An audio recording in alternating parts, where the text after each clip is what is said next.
I'm John Tucker. I'm the Chief Academic Officer for Southern States, and I wanted to talk a bit about realigning some of our academic management at SSU. On an operational level, that means starting with summer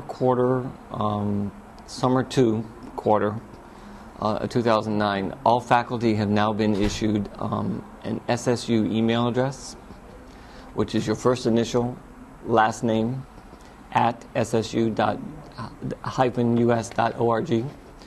and we have just finished appointing all of those emails that would come into that address to the email account of your choice.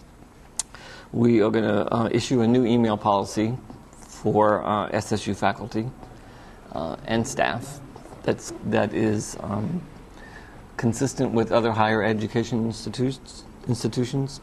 And that is, we're asked that you check your email every business day and that you reply with at least an acknowledgement of receipt within 24 to 48 hours, in particular for students. We would like to think of email as our main mode of communication.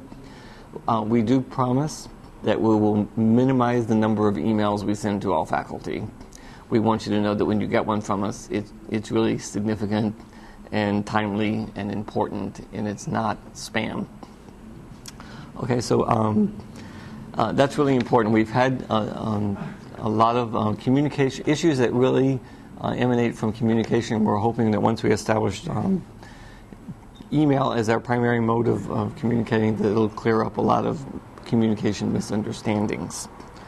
I also wanted to just talk a bit about academic integrity. We have purchased a subscription to turnitin.com, which is being administered by our university librarian to check student papers for plagiarism. And while academic integrity is very important on the student side, it's also extremely important on the faculty side. We need to make certain that all faculty are covering all topics listed on the syllabus, that you really get through all the topics, that there's a midterm and a final, and that the grades that you give hopefully really do fall along a bell curve, and that students are being appropriately challenged, and that there's some real learning taking place in the classroom. This is, of all of the things that concern me at SSU, that's my biggest concern.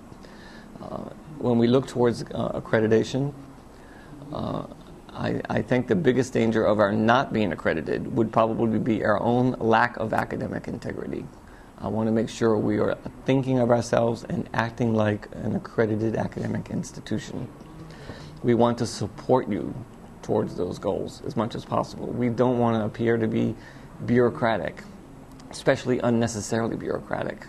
But we do want to fall within accreditation guidelines, and we want to act like and be like and actually be an accredited American university.